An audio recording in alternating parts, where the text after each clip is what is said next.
everybody, and welcome back to Think Outside the Board. I'm going to break this teach up into 7 different steps, and we'll go over the steps one by one. Those steps being overview, setup, player boards, endgame triggers, phases of gameplay, iconography, and finally endgame scoring. So to start out, let me describe to you what this game is about. This is the overview. You're a kid, and like many kids, you want to grow your circle of friends, grab a bunch of pizza and toys, and build the best fort. Naturally, by doing this cool stuff, you'll score victory points, and at the end of the game, the player with the most victory points is the winner. Fort is a deck-building game with a twist. Your cards not only let you take actions on your own turn, but also let you follow the other player's actions on their turns. Will you devote yourself to your own posse or copy what the other kids are doing? Keep an eye out though. If you don't actually use all the cards in your hand, the other players will get a chance to nab them. After all, if you don't play with your friends, why should they hang out with you anymore? Let's talk about the setup. And as you can see, I already have all the components of the game spread out for you to see. Up here, we've just got the game box so that you can see that this is Fort. And down here, we've got the player aids, which we'll talk about these during the iconography phase. But for now, just focus on everything else. I have it set up theoretically for a 3-player game. So we've got the 3 player boards out here. The victory track is over here. And we've got our cards up here. You're also going to want to have a grouping of your pizza tokens and a grouping of toy tokens. Players will want to take their player boards and using this marker here, which is the Fort marker, you can see that it has a Fort symbol on it. You're going to place that here on the first level of the player board, and you can see that's already been placed over here on these 2 player boards. You're going to take the other tokens, and as you can see, each of these tokens has a different suit on it. And these suits are just some of the suits in the game, which you can see over here on the iconography labeled suits. But these are just the scoring markers, so you're going to place all of these over here on the beginning of the victory track. So they're a little too big to all fit in one space, but for now just know that they all go on the 0 spot. Also, on all of the player boards, I'll flip this over, they have 2 best friends, and each character is going to start with these cards. You can tell that they're best friends because they have little stars on the bottoms of the cards. And this will affect the game later. There'll be a time when you can take cards from other players' yards, but these best friends never go into the yards. They are your best friends for the end of the game. They cannot be taken away from you. So in the beginning, we're going to make sure that each player gets the 2 best friends that go with their player boards. So I'm just going to set these up right now. Yellow gets Bud and Rusty. And the green player over here is going to get Ace and Sparky.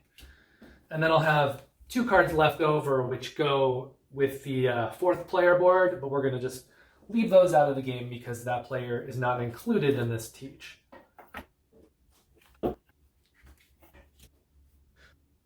One player is going to get the first player card. And for the sakes of this teach, we're just going to give it here to the orange player.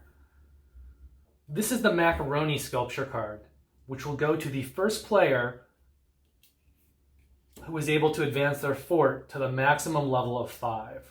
So for now, that's just going to go aside. A player could or will claim that later in the game. Then we have these 2 sets of bonus cards. These are the made-up rule cards. And we're going to shuffle these up, and we're going to put a certain amount of these cards out. It's going to be the number of players plus 1. So if we're playing with 3 players, we're going to take 4 of these cards. And these cards are just put here face down, and then when any player hits the Fort 1 level, they'll be able to look through these cards and select 1, which means that the earlier a player advances this fort level, the more cards they'll have choices from. Later in the game, you'd say in a 3-player game, if this player is the last one to hit fort level 1, then when they go to take these cards, they're only going to have 2, and they'll take one of the 2. But before then, players will have, choices from all the cards. Similarly, we've got these perks cards, and you're going to do the same thing with these. You're going to take 1 for every player plus 1. The difference is these cards will go face up, and so everyone will be able to see what these cards are. So it's a little bit different. These are not hidden information. These are. When players hit level 2 on their fort board, again, there's the iconography below it of this card. This matches this. This matches these cards.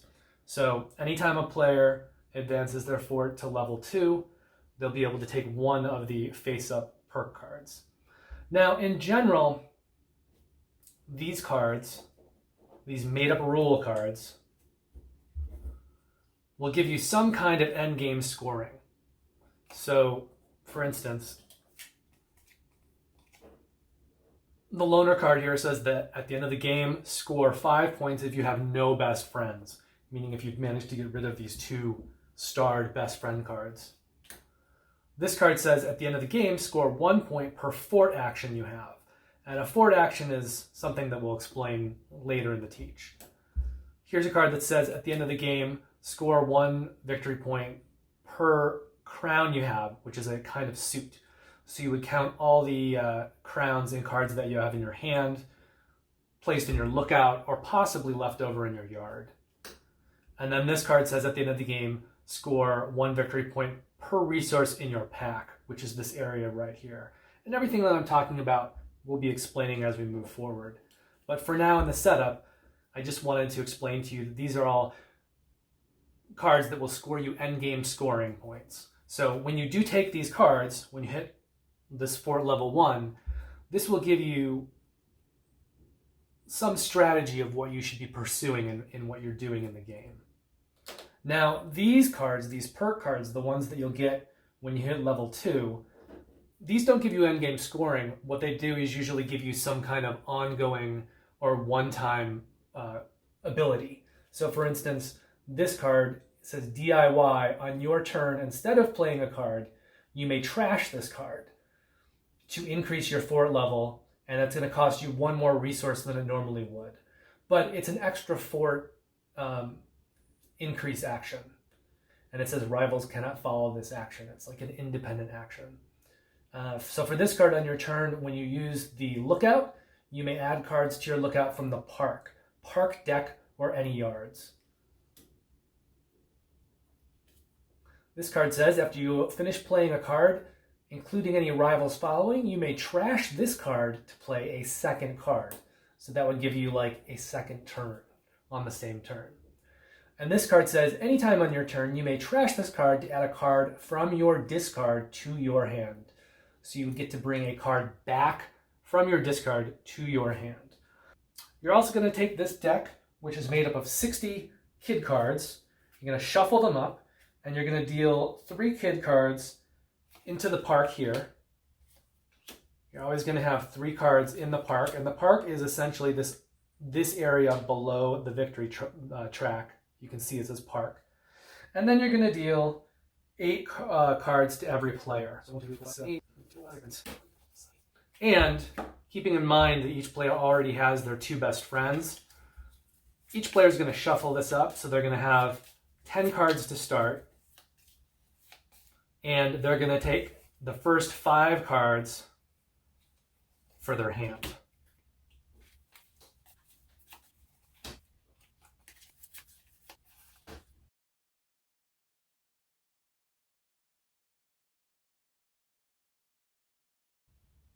And that concludes the setup. Each player has their starting hand and they're ready to go. So this is the player board, and there's a few things that you should know about it. There's the stuff area. Now this is where you put toys or pizzas when you get them. And as you can see, you have room for up to 4 toys and 4 pizzas. You have that at the beginning of the game, and you have that at the end of the game. You'll never be able to take more than 4 toys or 4 pizzas at a time. and put them here in your stuff, which means that this area becomes more valuable as time goes on. This is your pack. You're able to put toys and pizzas in here. Usually you'll have some kind of card action that allows you to switch them from here over to here. We also have this area down here, which is the fort level. This will score you endgame points. As you can see, there are a certain number of resources that you need to move between each level. So generally what you'll need to do to increase this fort level is to play a card that has the fort icon with a plus on it, and then each level you move up, you'll need to pay a certain amount of resources. So for instance, in this case, it can be any 2 resources because they're white, they're blank. Over here, you would need to pay 1 pizza, 1 toy, and then a 3rd resource, which could be anything. Over here, you're gonna need to pay 2 pizzas, 2 toys, and a 5th resource of anything. Moving between these two, you need 3 pizzas and 3 toys, and then moving between these two, you need 3 pizzas, 3 toys, and a 7th resource.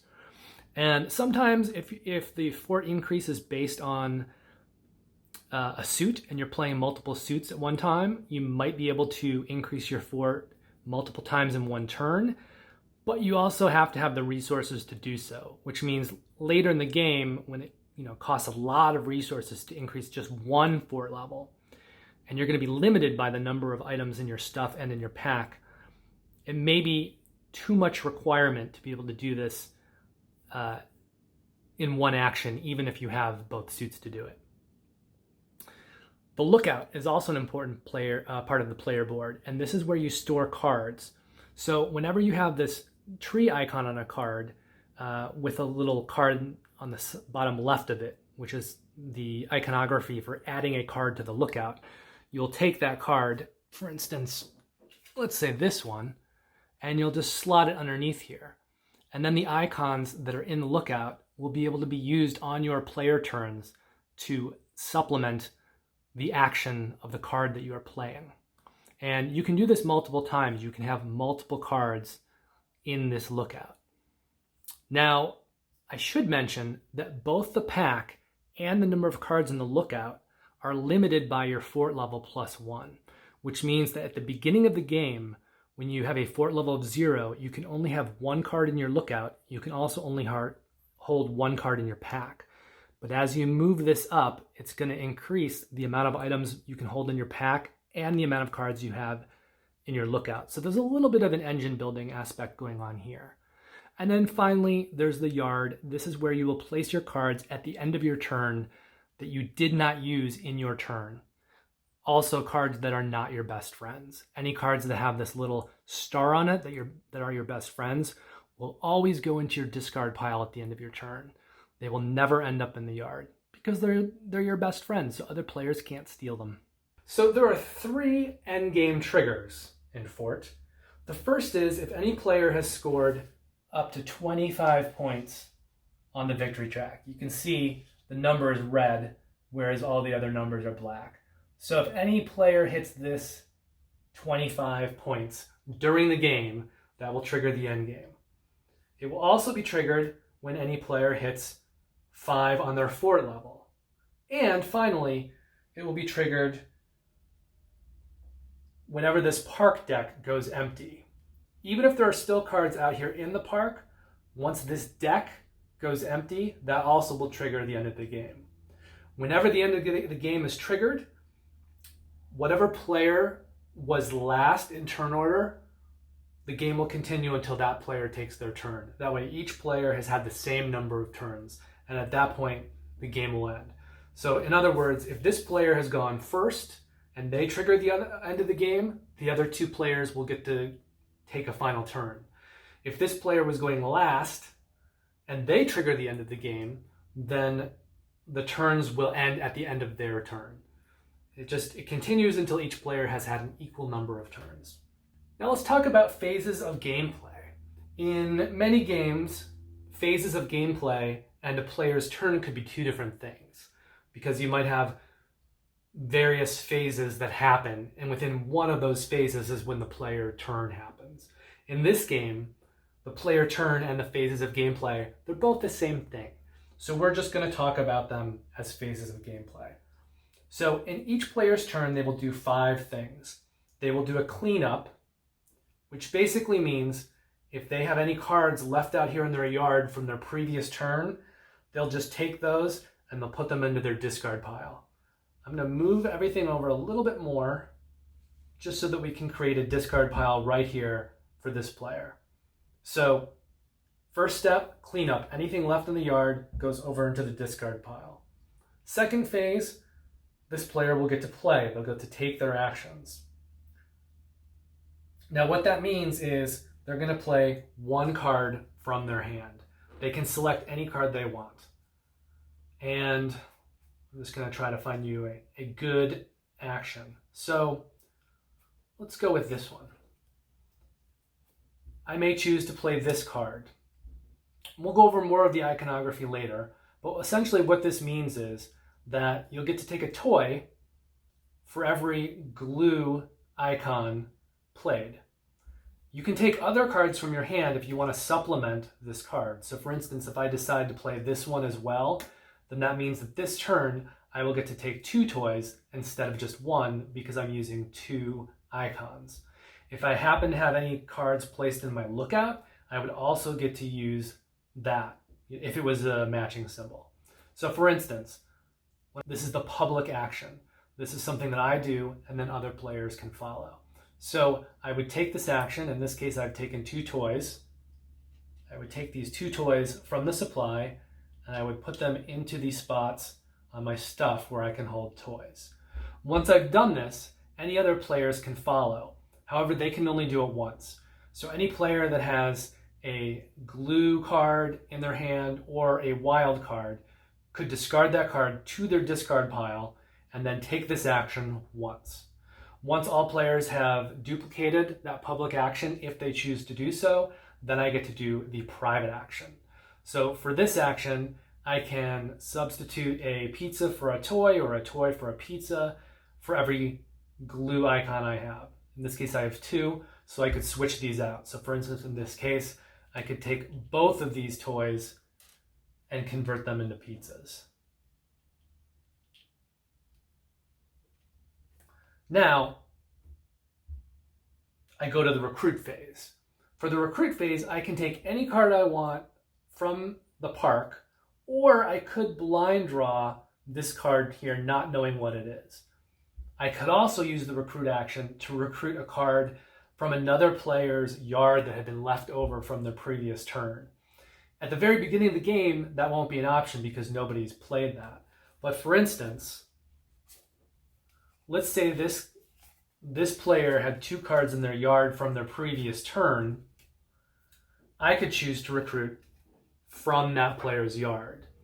And I found that it's a very good strategy early on in the game to always recruit from another player's yard.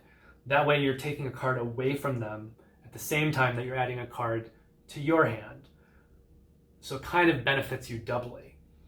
Later in the game, when you've locked down on certain strategies, depending on what made-up rule card you've taken and possibly what perk you've taken and what you've already built up, there may be specific cards in the yard that you want to take. And at that point, I think it's an equally good strategy to take cards from the yard when they're specific to what you want to do. But early on the game, at the beginning of the game, when you don't know, it's probably best to use the take that element of the game and take a card away from someone else's yard. But in this recruit phase, let's say I decided to take this card. So I would take him, I would put him in my discard pile, I would refill the park. Then I would go to my discard phase. In my discard phase, I take any cards that I played this turn. They go into my discard pile as well. And then any cards that are left over in my hand, those will go into my yard. The one exception to this, from the cards in my hand going into my yard, would be if I had any of these best friend cards that I didn't use that turn, that were left over in my hand. Because best friend cards can never go in your yard. They can never be recruited away from you. So if that happened, instead of going into my yard, they would automatically go into my discard pile. And then my turn would end right there, and I would have these cards in my yard.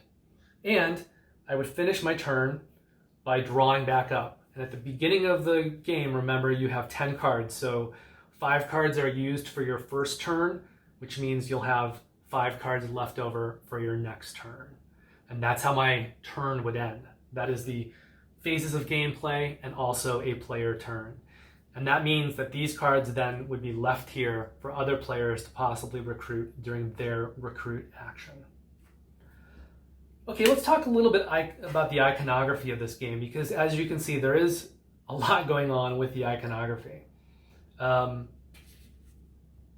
Here we have the different suits in the game.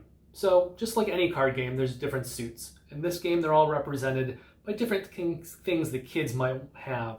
Squirt guns, skateboards, shovels, glue, crown, book, and then coin, which is in the wild. So whenever you use this, it can be any of the other suits. You've also got these things here. Any one suit, that just means if you have a question mark that appears anywhere, you can treat it as anything you want.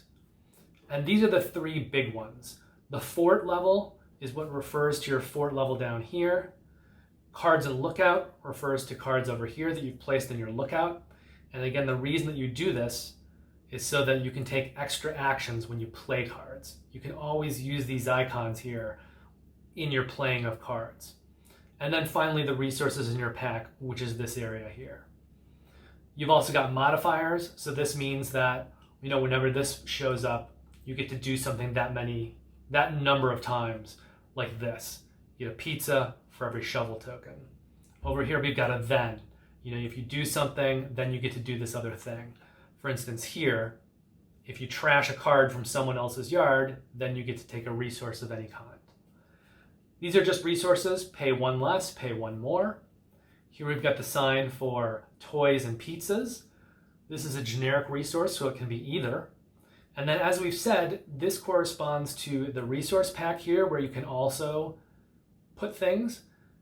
If you see it like this with a hand, that means you get to add a copy of your pack to your stuff, which means you're taking everything in here and you're copying it over here in your stuff. If you see the same icon with a little unhappy face there, you're copying someone else's pack. So maybe this player over here has, let's say, 2 toys and a pizza. If I did this action, I would get to add 2 toys and a pizza to my stuff. This fort with the plus is just paying resources to increase your fort level.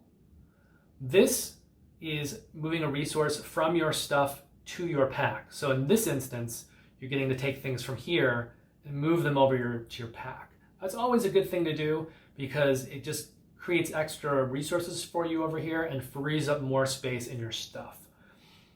For the stuff, you start the game being able to hold 4 toys and 4 pizzas, and that never changes. So there is a hard limit here. You want to be able to move things over to here if you want to be able to accumulate more than 8 resources at one time. This is how you add a card to the lookout. This is for trashing a card in your hand or your discard pile, which means it gets removed from the game completely. And that's a way of getting crappier cards out of your deck. This refers to a specific card, so you would get to trash that card, the card that you're holding. And if you get this thing, you get to trash a card from someone else's yard. This is just a sign of what scores you victory points during the game. And this is the way you're going to get to your 25 points if you do. That'll be from points scored during the game from the cards. And then we've got these other icons. This just says that that's paying a toy, that's paying a pizza. This is exchanging a pizza for a toy, and this card is how you recruit a card. So that is all the iconography for the game. And we can see it on these cards here. Just to go over them a little bit, I'll just explain some of the ones that are sitting out here so that you get an idea. But this public action means that you get to trash a card and then take a VP, and you get to do that for as many book icons as you have in the action. And again, this top action, that's the public action that other players can follow. The private action here would be to just take 1 resource of your kind, of your choice, I mean. Over here, the public action is you get to take a resource for every card in your lookout. And then the private action would be for every card in your, or you get to add a card to your lookout for every shovel icon involved. This card, the public action, is take a resource. The private action is trash a card and take a resource. That's trash a card from a neighbor's yard, taking a resource. This card right here doesn't have any kind of action, but it has two icons in it, which means if you play that when you're taking another skateboard action, it allows you additional actions, 2 instead of 1. These are also really good cards to put in your lookout, because then you'll always have 2 additional skateboard actions that you can use on any action. And these are the same card, obviously, they're both tiny.